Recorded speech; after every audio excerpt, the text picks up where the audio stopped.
un par de añitos atrás. Y de verdad que es una emoción linda. Usted me ha escuchado varias veces contarle que fue mi mamá la que me llevó a los pies de Cristo. Ella me hizo repetir mi oración de fe, me enseñó la verdad de Jesucristo. Pero fue la pastora Kay la que discipuló mi vida desde pequeño.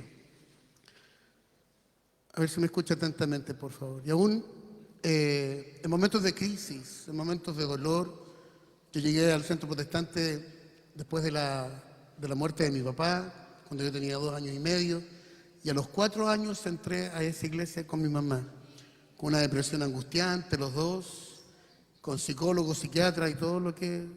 Y era nuestra realidad. El Señor restauró la vida de mi mamá y también extendió su amor sobre mí.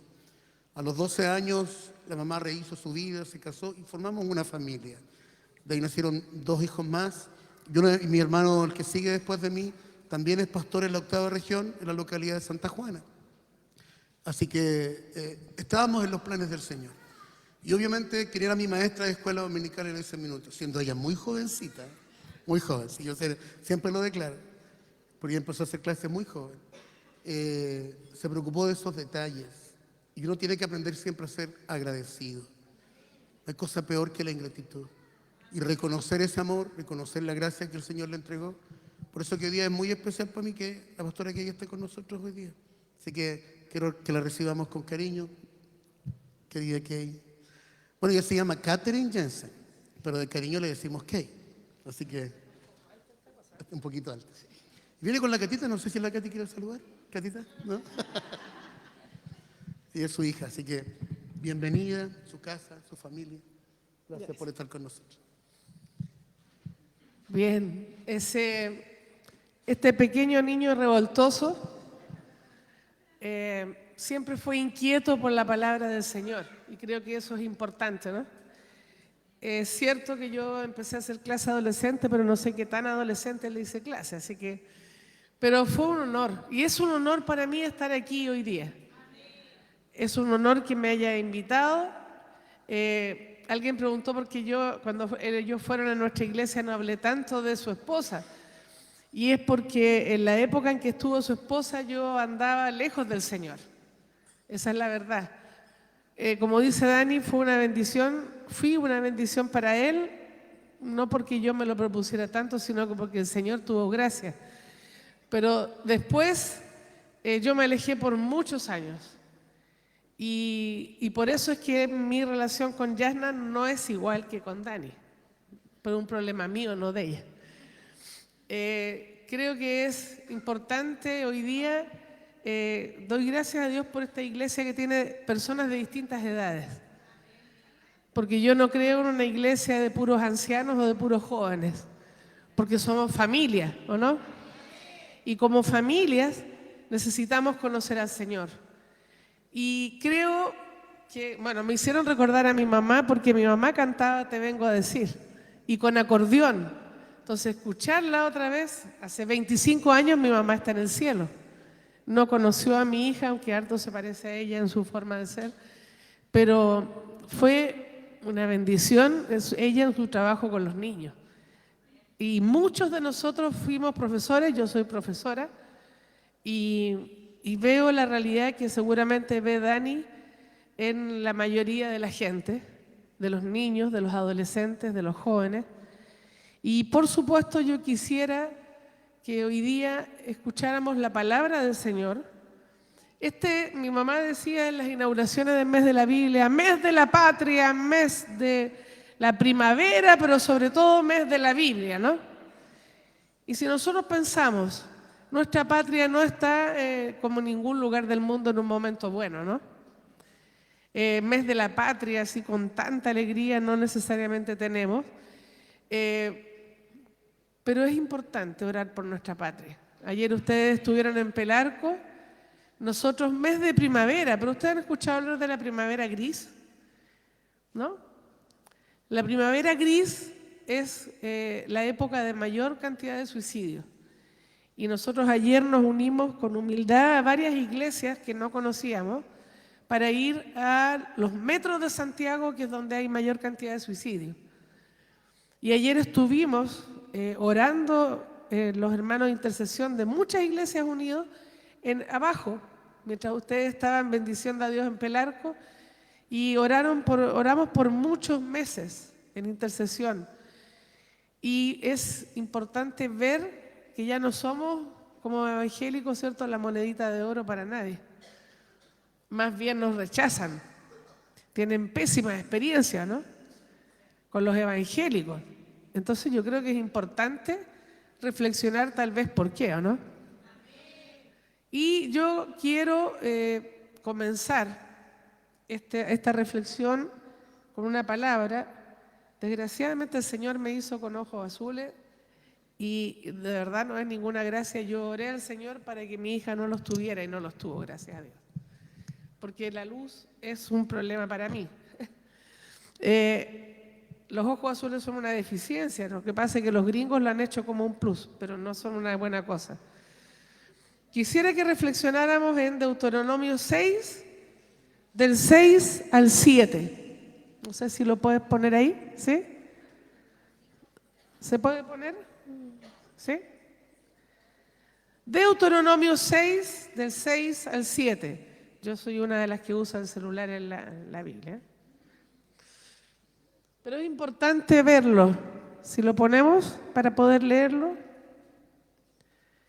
Nosotros este año decidimos que ese fuera nuestro versículo lema del mes de la Biblia.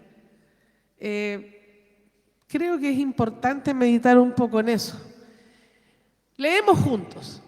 Y estas palabras que yo te mando hoy estarán sobre tu corazón y las repetirás a tus hijos y hablarás de ellas estando en tu casa y andando por el camino y al acostarte y cuando te levantes.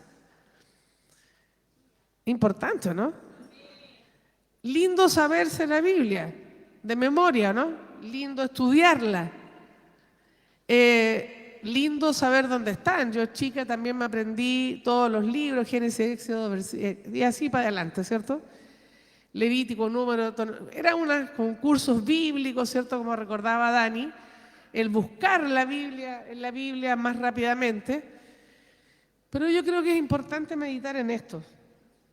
¿De qué forma nosotros transmitimos la palabra del Señor? Y como nosotros somos profesores, tenemos claridad de lo que está pasando alrededor, ¿no? ¿Usted tiene claridad?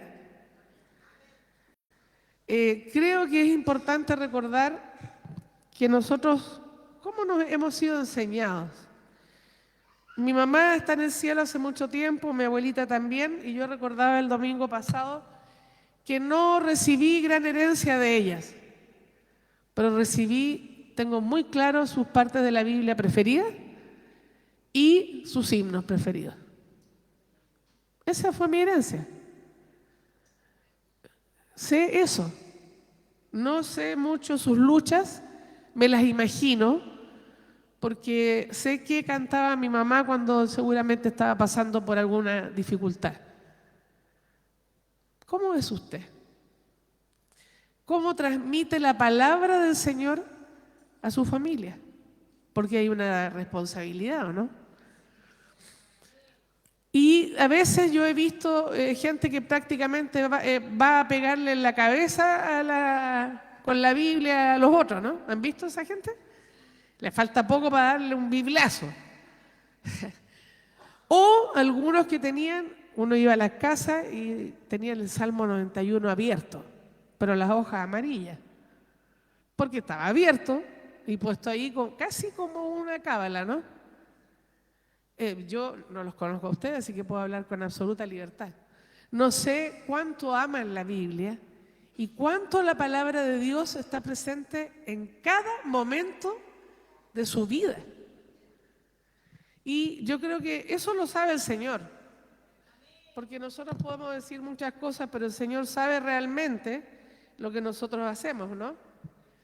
Y al analizar este versículo, creo que hay una palabra importante, la importancia fundamental de transmitir la palabra de Dios, de generación en generación. ¿Cómo usted repite la palabra de Dios de generación en generación? Quizás usted es el primero que conoce a Dios, ¿o no? En mi iglesia hay un caso de Miguel Ibarra que llegó siendo un niño chiquito, de 12 años. Él conoció a Dios primero y toda su familia después. Y cambió la vida de su familia. Él era un niño vulnerado o vulnerable en una familia muy destruida. Y hoy, que tiene bastantes más años, es uno de los ancianos de la iglesia. Él es profesor, sus hijos son profesionales. El Señor cambió la vida de él y de su generación al revés. No menospreciemos a los niños. Esta semana estuvimos con un psicólogo en mi colegio que decía, una estadística, es un psicólogo que trabaja con muchos elementos internacionales y en estadísticas y estudios de investigación. Uno de los países con mayor tristeza es Chile, con niños más tristes, con niños más angustiados. ¿Ha visto eso usted? O a veces usted le pone la pantalla al hijo para que se quede tranquilo y él, que atiende a muchos adolescentes, decía, yo me siento, o sea, el niño le decía, mi papá se sienta en la orilla de mi cama y me pregunta cómo me ha ido. ¿Te sacaste buenas notas? ¿Estudiaste? ¿Tienes tareas? ¿Comiste toda la comida? Y el niño le decía, el papá estaba sentado en los pies de su cama, pero con un pie listo para irse a descansar. ¿Escuchamos a nuestros niños? Tenemos una crianza, y estoy hablando a los padres y a los abuelos, y a los tíos. ¿Tenemos una crianza responsable? ¿Transmitimos la palabra del Señor con nuestra vida? ¿Qué está dejando usted de herencia para su familia? ¿Qué deja de herencia?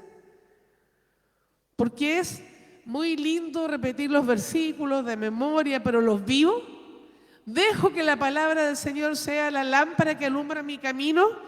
¿O lo uso cuando estoy angustiado o angustiada y quiero que el Señor me ilumine? Señor, ayúdame por favor, pero yo he dejado la embarrada antes, ¿no? He desobedecido.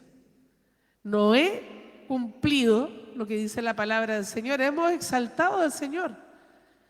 Pero realmente en este mundo lleno de dolor, lleno de amargura, qué vergüenza. Chile está, no vergüenza, preocupación, al nivel de Irán y de países en guerra, en estadística de niños y adolescentes angustiados, con depresión. Por eso se llama primavera gris.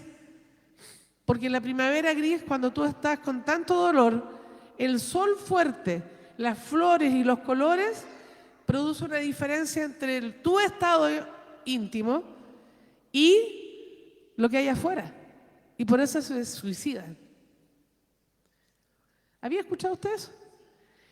¿Y sabe de dónde partió? Del siglo XIX, cuando los románticos, yo soy profesora de lenguaje y literatura, así que pero los románticos, hijos de cristianos, hijos de pastores en Europa, crearon los poetas malditos.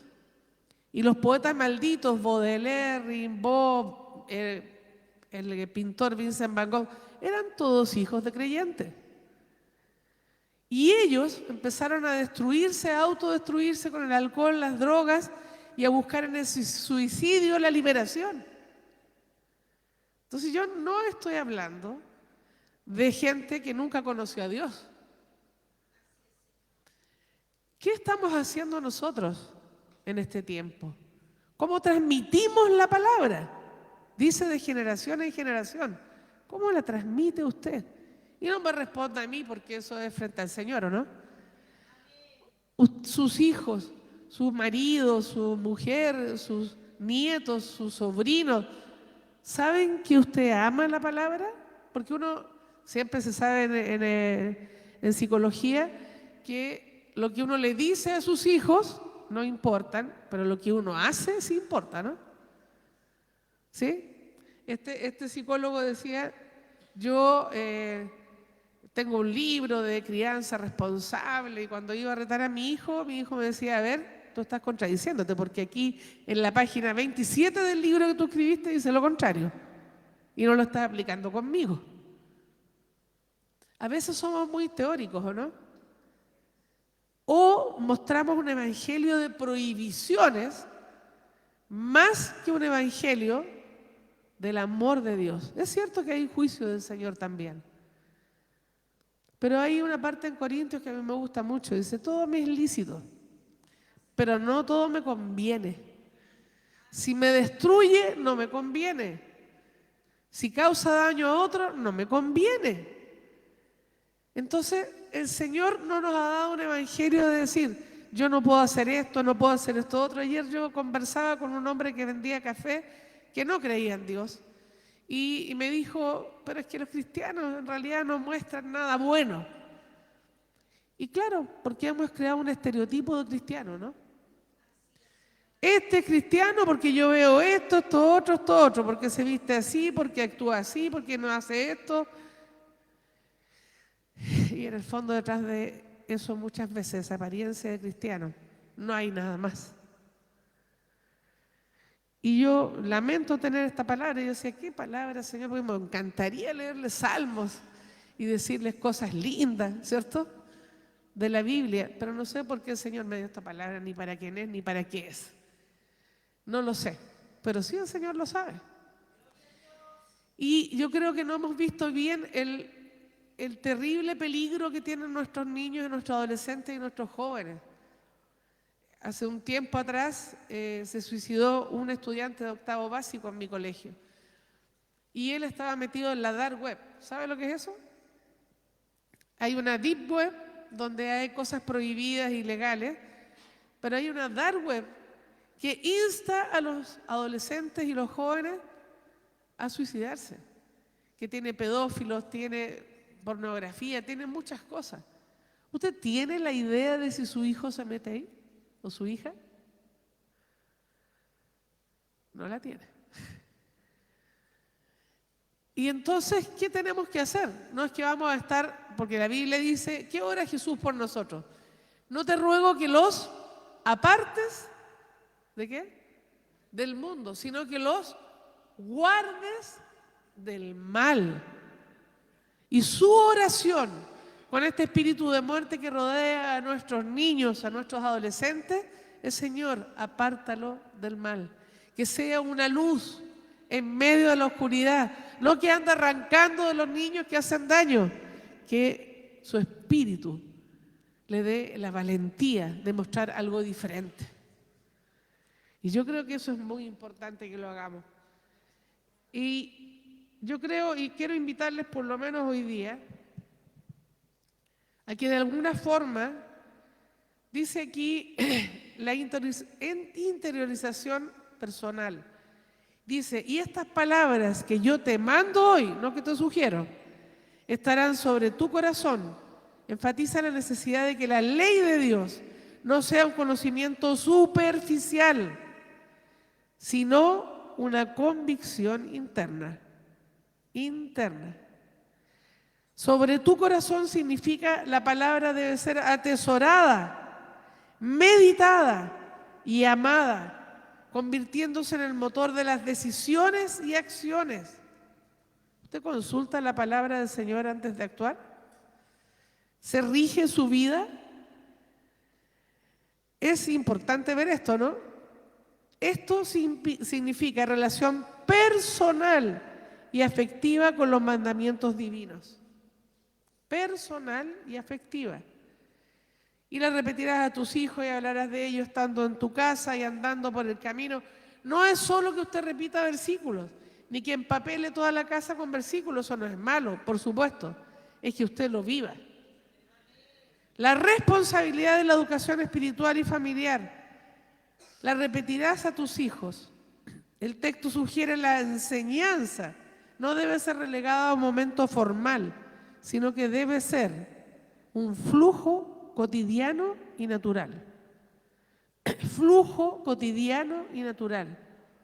No que usted le diga ya, ahora vamos a aprender la palabra de Dios y lo obligue a leer con una severidad y una cosa que no atrae, ¿no?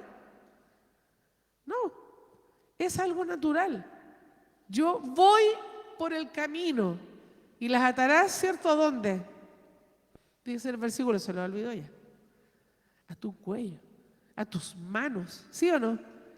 A lo que yo haga, a lo que yo piense, sobre tu frente. Y yo creo que es importante en esta época esto, muy importante. Y quizás a nosotros nos enseñaron de otra manera y no debemos renegar de lo que hicieron antes nuestros padres, ¿no? En la casa, de viaje, al iniciar, al terminar el día. Y yo también me hablo a mí misma, no crean. Uno termina el día y termina con ganas ¿de qué? De acostarse, ¿no? Un filósofo surcoreano que es cristiano también habla de la sociedad del cansancio. Estamos en una sociedad cansada, ¿no? ¿Quién pasa más bien cansado? Yo no los veo tanto, pero ¿quién? Levante su mano con valentía. Yo paso bien cansada. Sí, pues, porque estando en el colegio y trabajando todo el día con mucha gente, llego a mi casa y lo único que quiero es acostarme. Y si es invierno, con mayor razón, ¿no? La fe no es un evento aislado, sino un estilo de vida. Como bien dijo el pastor, la Biblia vuelve el próximo domingo, pero la tengo que tener todos los días en mi casa, ¿no? Se comparte y se modela en el hogar. Usted es el modelo de sus hijos. Lo que usted haga y actúe en su vida personal es lo que sus hijos van a hacer. No lo que usted les diga. Yo cuando chica era bastante enamorada y me gustaban muchos niños, qué sé yo. Y mi mamá me sentó una vez en la cocina y me dio un discurso larguísimo, pobre mi mamá. No entendí nada más que era un barco. Y que el barco, no entendí, porque fue tan largo el discurso que yo no logré entender. Sé que mi mamá tuvo la mejor de las intenciones, ¿no? Y uno como padre comete muchos errores. Yo también cometí con mi hija muchos errores, porque no sabe. No es que uno sea perfecto.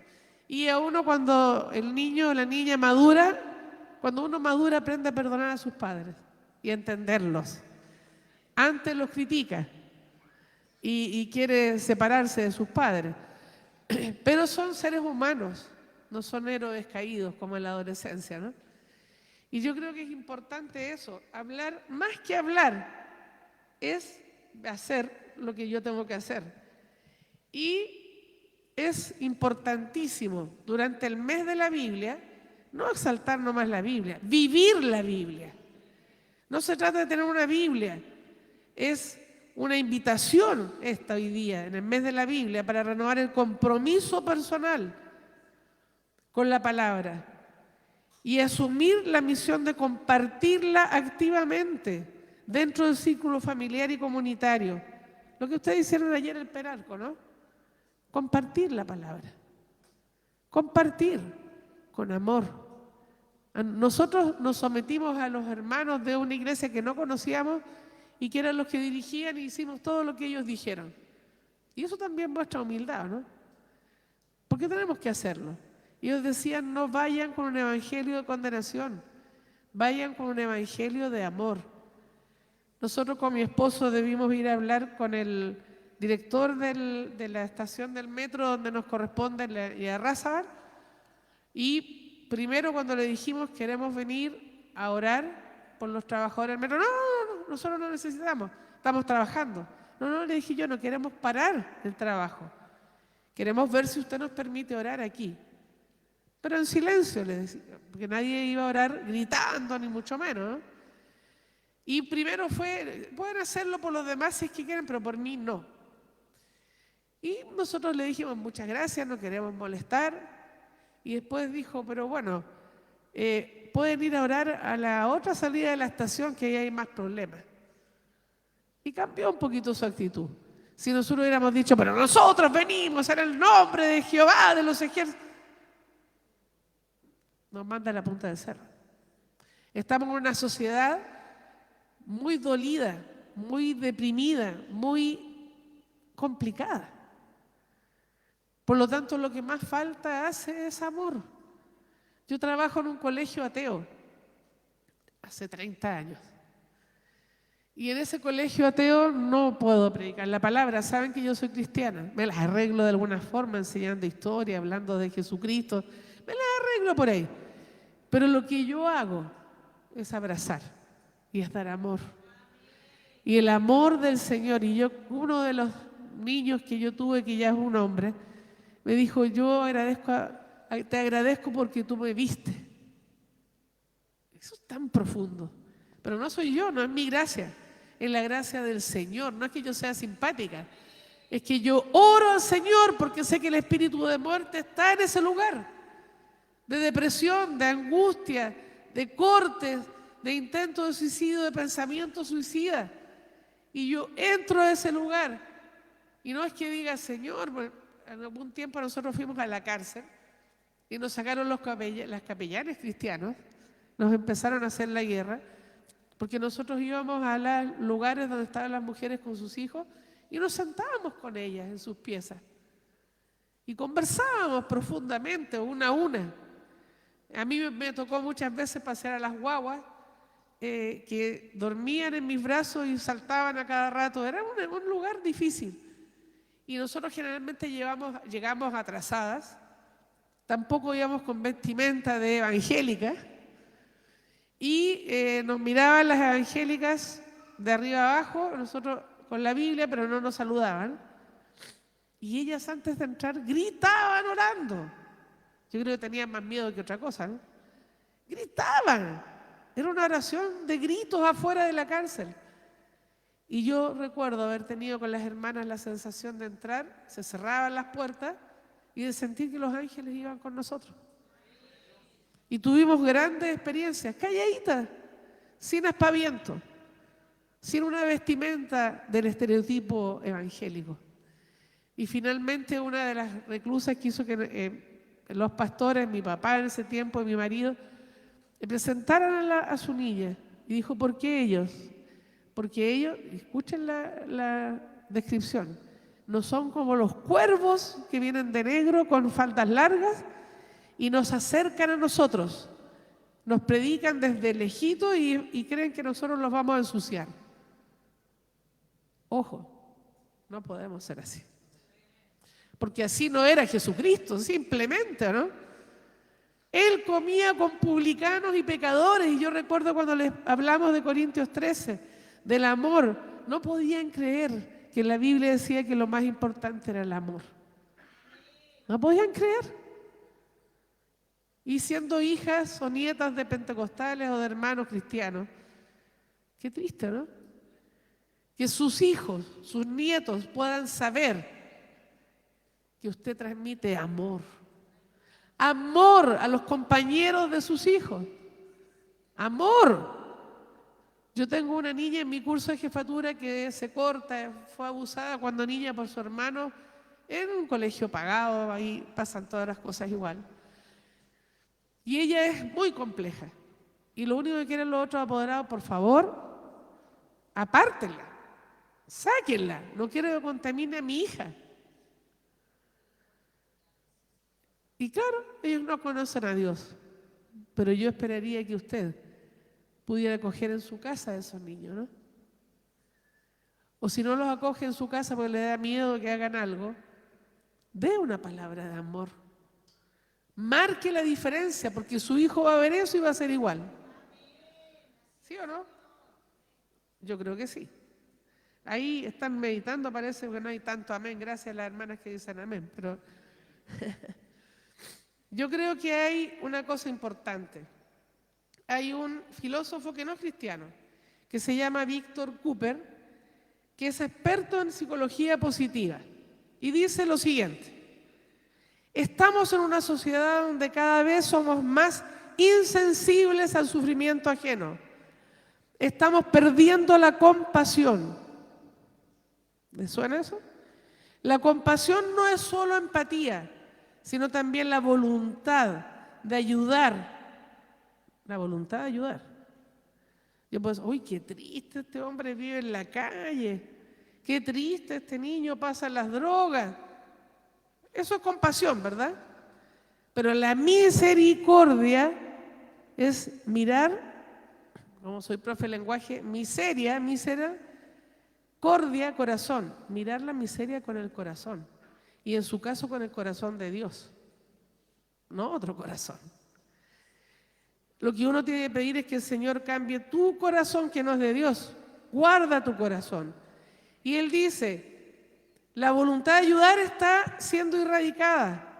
Y esto está debilitando la sociedad actual, donde somos más insensibles al sufrimiento y realmente Él dice, eso yo no sé dónde va a llevar a nuestra sociedad.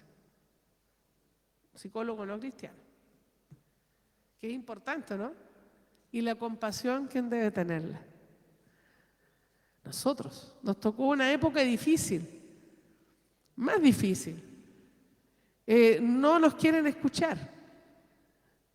Ayer una joven venezolana de otra iglesia que estuvo con nosotros se encontró con unos testigos de Jehová que estaban predicando. Y son motivo de burla muchas veces, ¿no? Por lo insistentes que son. Y él entregó un versículo que escribió porque dimos promesa. Y dijo, a ver, la versión es la original. Y estaba preocupada de la versión. Entonces, ella era una joven nueva y estaba un poco desanimada. Yo dije, no te preocupes. Lo que tú tienes que preocuparte es que entregaste el mensaje. Dijo, como que dudó de que yo lo saqué de la Biblia de ellos o de otra. Qué triste lo que hemos hecho como cristianos, ¿no? No podemos quejarnos. Porque hemos criticado a la Iglesia Católica que por siglos quiso el poder y la plata y no se fijó en la gente, pero las iglesias evangélicas y cristianas hemos hecho lo mismo, en general. Yo creo que esta iglesia no, y la nuestra espero que tampoco. Pero yo recuerdo en Quilicura, la pastora decía, hay un pastor que vendía la iglesia a puerta cerrada con los miembros en flujo de caja. Y dije, Dios mío. Y tantos pastores que se enriquecen. Yo sigo trabajando igual que el pastor Dani. Trabajo. Mi esposo también trabaja. El dinero no es para nosotros ni para enriquecernos. Y este hombre que no creía en Dios me decía, pero mire ese hombre que era pedófilo por el pastor Cid. Tenía 8.000 miembros, cualquier cantidad de plata. Y a veces nosotros decimos, chuta, y estas iglesias nuestras, ¿cierto? No tienen 8.000 miembros, no tienen 1.000 miembros, 3.000 miembros. Los hermanos que estaban con nosotros ayer querían invitar a una iglesia muy grande para que ellos nos ayudaran, porque no teníamos plata ni para las poleras. Y ellos le dijeron que no, si no había prensa ni televisión, y que si ellos podían hacer solo eso. ¿No? Y buscar la unidad de la iglesia es lo que nos hace más fuertes. El Señor no dijo, desúnanse para que el mundo vea. Vean cómo se aman. Y yo ayer conocimos a 2 hermanas venezolanas, nunca yo las había visto, pero las amamos. Y hay una conexión que no es de nuestra simpatía, es del Espíritu del Señor. Y yo creo que quisiera terminar con Génesis 48, para que vamos pensando, a propósito de que nombraron la vida de José, ¿o no? La vida de José es importante. Génesis 48, 15 y 16. Es importante la vida de José. Ayer yo la recordé porque dieron una serie, no sé si alguien la vio anoche. Están dando una serie de José. Y si tú miras, cuando José se presenta a sus hermanos, que es parte de la Biblia, y tengo al lado un esposo que es teológico, entonces le cargan esa serie porque dice, pero esto no está en la Biblia, pero esto... Bueno, pero de todas maneras, yo creo que el recuento que hace en esa serie José, es decir, mira todo lo que hice, cuando los hermanos se sintieron pésimos, ¿cierto? Eso sale en la Biblia. Entonces él dice algo que a veces nosotros no entendemos. El Señor permitió todo eso. El Señor permitió que fuera acusado injustamente, permitió que estuviera en la cárcel. Yo nunca quise ser pastora, menos casarme con un pastor. De verdad, soy nieta de pastora, hija de pastor y casada con un pastor más encima, qué terrible. Pero entendí después. Pero mis hermanos no quieren nada con el Evangelio, porque vieron y sufrieron cómo hablaban de mis padres. Yo iba, me sentaba en el último asiento en la iglesia a mirar a los poco sinceros, por no decir hipócritas, hermanos de la iglesia. Y me sentaba atrás. Iba solo para que no hablaran más de mis papás porque yo no iba. Pero el diablo me eliminó de la vista a los hermanos fieles que estaban ahí y que siguen estando en mi iglesia, fieles a Dios. Entonces, cuando Satanás nos quiere mostrar lo malo, no lo permita. Porque en todas las iglesias siempre dice la Biblia que hay trigo y cizaña. Pero que usted sea trigo, que dé fruto y no cizaña. Y si hay cizaña, que el Señor reprenda y convierta su corazón. Yo nunca voy a olvidar el testimonio de un satanista que entró a una iglesia y venía a destruirla. Nosotros hemos tenido también brujos en nuestra iglesia. Y él dijo, yo entré en ese lugar y Dios cambió mi vida. Por la unción del Espíritu Santo que estaba en el lugar. Yo digo, y le digo a la iglesia mía, y a ustedes se los digo sin conocerlo, así como más libertad, yo lo único que pido al Señor, que cualquier persona que entre sienta la presencia del Señor. Y la presencia del Señor va a estar en este lugar cuando usted cumpla Deuteronomio 6. Cuando usted sienta, ame la palabra y la viva. Y la viva. Y entonces pueda decir a sus hijos lo que dice. ¿Quién es el papá de José? Pregunta de la Biblia. ¿Quién es el papá de José? Jacob o Israel, ¿cierto? Y Jacob bendice, yo creo que vamos a leer todos juntos. Y bendijo a José diciendo, el Dios en cuya presencia anduvieron mis padres, Abraham e Isaac, el Dios que me mantiene desde que yo soy hasta este día, el ángel que me libera de todo mal, bendiga a estos jóvenes y sea perpetuado en ellos mi nombre y el nombre de mis padres, Abraham e Isaac, y multiplíquense en gran manera en medio de la tierra. Amén. Que esa sea su oración de abuelo, de padre, pero si hay algún niño aquí o algún joven que sus padres no conocen al Señor, también usted puede orar. Y el Señor va a cambiar a su generación, como Miguel Ibarra, que cambió toda su familia. No él, el Señor, porque Él dispuso en su corazón cambiar y entregar el corazón de Él al Señor. Y yo creo que esto es muy importante. Si usted es el primero en su familia, si yo miro, mis abuelos tuvieron luchas más grandes, mis padres tuvieron también luchas, no son perfectos. Yo tuve menos luchas y creo que mi hija tiene menos, porque el trabajo que Dios hizo de generación en generación ha provocado sus frutos. Amén. Y creo que vamos a orar en este momento. Nos ponemos de pie para pedir al Señor que esta palabra, yo pido al Señor que esta palabra no se vaya de su mente. Y le digo a los niños, a los adolescentes, si critican a sus padres, si ven que sus padres no son como se supone que son, cambie usted, hijo. Pídale al Señor con humildad, Señor, yo creo que mis padres no son tan coherentes. O dicen una cosa y hacen otra. No se quede pegado en eso. Honre a su padre y a su madre. Y yo recuerdo a mi mamá repetía mucho ese versículo. Yo decía, mi mamá dice ese versículo solo para molestarme. Pero dice algo importante después, para que te vaya bien. Y yo fui una adolescente rebelde. que critiqué mucho a mis padres, pero eso no me bendijo en lo más mínimo. Me trajo amargura y malas experiencias.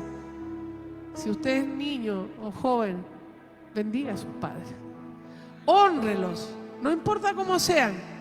Y si usted es mayor y no ha podido perdonar a sus padres tampoco, perdone. Una vez un joven me dijo: pero ¿cómo iba a honrar yo a mi madre si me abandonó? ¿O a mi padre si fue un abusador de mí? Hónrelo. Hónrelo y dé gracias a Dios y ore por ese padre y perdone. Porque a veces nos quedamos estancados en muchas cosas pues no sabemos perdonar. Y perdonen que me hayan hecho daño. Vamos a orar, Señor. Estamos en tu presencia. Tu palabra dice que cuando hay 2 o 3 reunidos en tu nombre, tú estás. Señor, no sé por qué me diste esta palabra para estos hermanos míos, pero tú sí lo sabes. Señor, bendícelos, bendice esta iglesia, bendice a sus pastores, fortalece a sus pastores, fortalece a los líderes, fortalece a los ancianos. Señor, sabemos que el tiempo en que los ancianos empiezan a ser atacados por Satanás con ideas depresivas, bendigo a los ancianos de esta iglesia. Señor, despeja su mente, quita a Satanás, Señor, que sus ángeles rodeen su lugar. Bendigo a los adultos, bendigo la importancia que tienen para sus generaciones. Bendigo a los matrimonios que están siendo tan atacados en esta época. Bendigo a los jóvenes, Señor, que no se conformen a este siglo, que no se arranquen del mal, sino que sean luz en medio de la oscuridad. Y bendigo a los niños y adolescentes que están rodeados del espíritu de muerte. Señor, dales tu poder. Oh Señor, el amor tuyo, protégelos. Protégelos del bullying. Protégelos, Señor, de ser llamados tontos o diferentes. Señor, que ellos sepan que si los están diciendo así es porque tienen envidia de lo que ellos tienen. Y que tengan compasión y misericordia con sus compañeros. Bendigo esta iglesia, Señor, bendigo su obra y doy gracias a Dios por haber estado en este lugar, porque la responsabilidad de hacer todo esto no solo para que yo le diga a ellos, es también para mí. Gracias, Señor. Amén.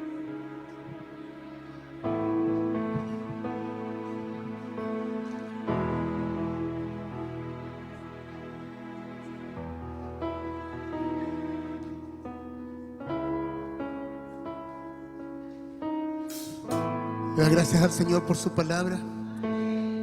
Levante su brazo al cielo conmigo. Que esta sea real, que sea práctica en nuestra vida. Y ponemos también nuestro corazón para sentarnos a su mesa. Bendito sea tu nombre. Digno es el Cordero. Dice,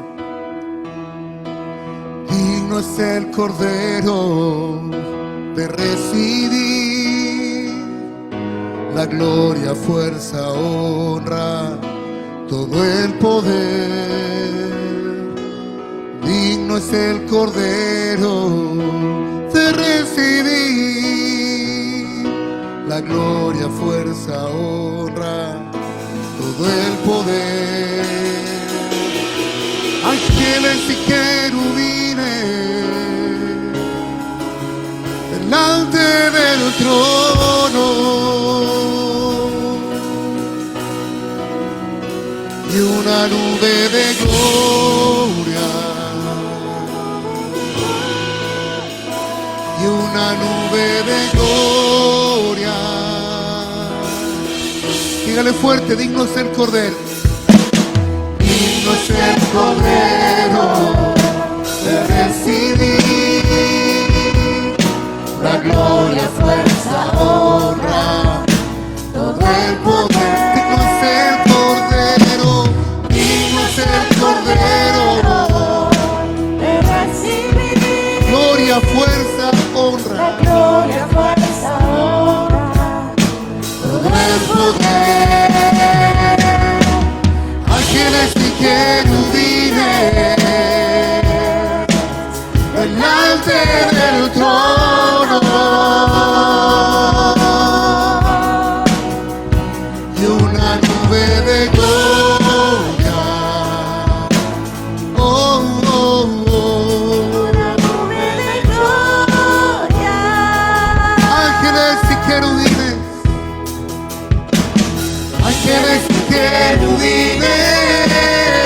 querubines delante del trono.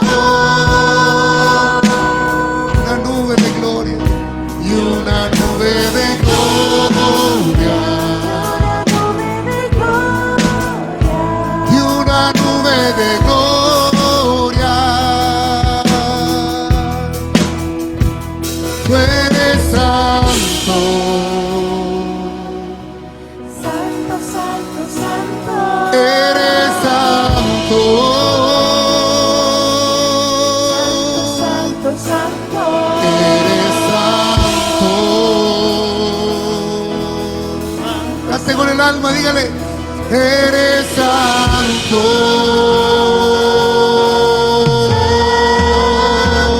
Eres santo. Tú eres santo.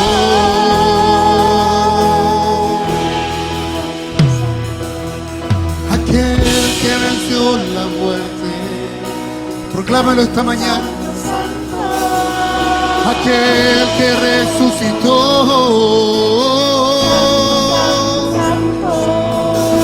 aquel que es el Señor, Santo, santo, santo. el león de la tribu de Judá, Santo, raíz de David,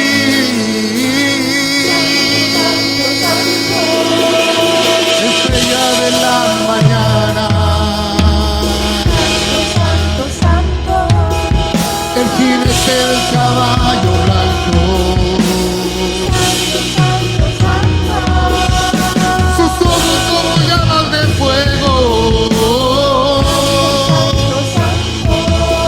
y en su boca una espada afilada. Levanta tu brazo, dile fuerte.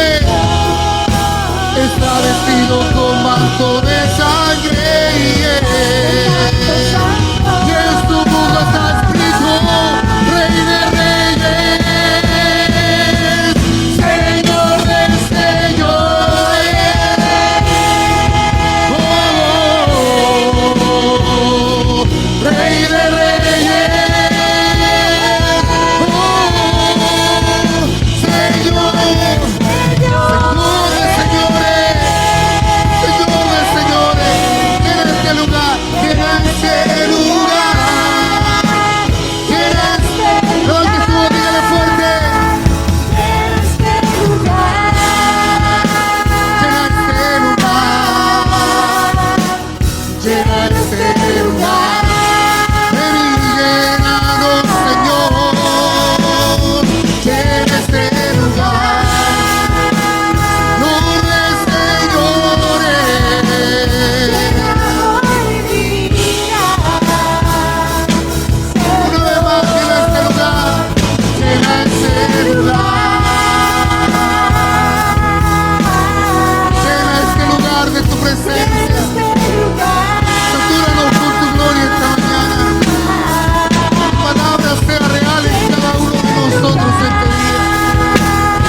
Levantar tus brazos al cielo lo más fuerte que puedas, lo más alto que puedas.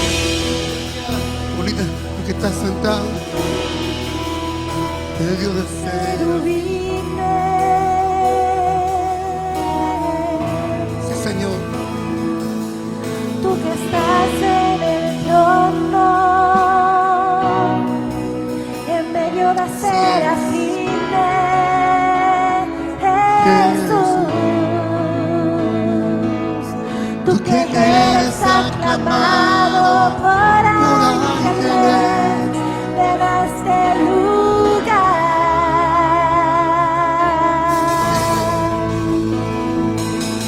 Tú que estás sentado sobre un trono de gloria.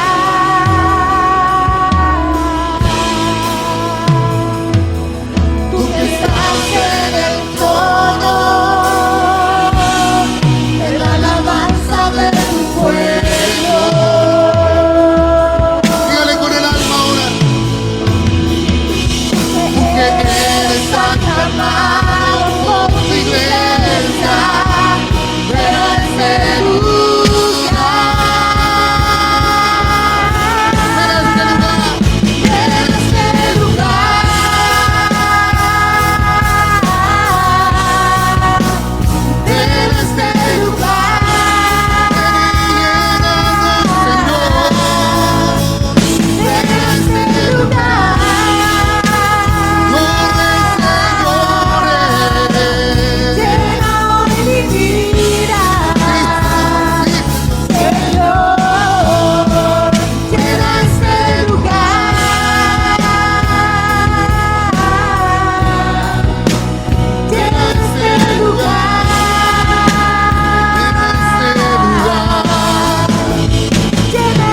canales de bendición como nos habla tu palabra en esta mañana, para poder compartir el amor real, el amor genuino, el amor que viene de lo alto, para abrazar y expresar el amor genuino, Señor, que solo puede ser inspirado por tu Espíritu Santo en nuestra vida. Gracias por tu palabra. Y ahora queremos sentarnos a la mesa en perfecta comunión. Y le pido solo un momentito más, tome la mano del que está a su lado. El apóstol Pablo nos enseña en la primera carta a los Corintios, en el capítulo 11, nos dice con claridad: debemos discernir, comprender, entender lo que significa el cuerpo de Cristo para poder participar de la mesa. Esto es algo que aprendí desde niño. Bendigo la iglesia en la cual fui enseñado. Por eso es tan simbólico, tan significativo que la pastora que esté con nosotros en esta mañana. Porque ahí se me enseñó que debíamos estar en perfecta comunión para participar de la cena. Porque quien cena indignamente, juicio come y bebe para sí. Eso lo dice la primera carta de los Corintios en el capítulo 11. Por eso es que es importante el estar tomado de la mano.